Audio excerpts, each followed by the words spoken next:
नमस्कार, मी निवेदिका पल्लवी। सर्वप्रथम TV Maharashtra news channel मध्ये आपल्या सर्वांचं मनपूर्वक आणि सहर्ष असं नमस्कार, मी Karishma Amit Shah, Vashi, Navi Mumbai. TV Maharashtra news channel मध्ये आपलं स्वागत आहे।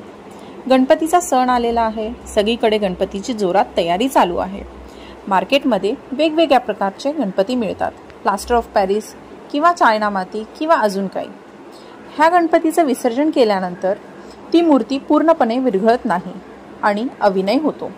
हीच गोष्ट डोक्यात ठेवून मी इको फ्रेंडली गणपती बनवायचा विचार केला आणि त्याचबरोबर शिकवायलाही सुरुवात केली। गेले 10 वर्षापासून मी हे गणपतीचं वर्कशॉप घेते।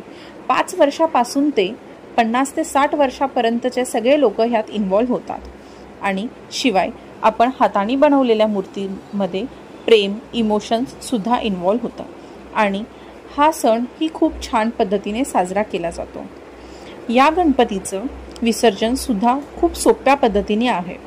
घरात एका भांड्यामध्ये पाण्यात मूर्ती ठेवून ती पूर्णपणे विरघळते आणि हेच पाणी आपण कुठल्याही झाडाला किंवा आपल्या घरातल्या कुंडीमध्ये टाकू शकतो।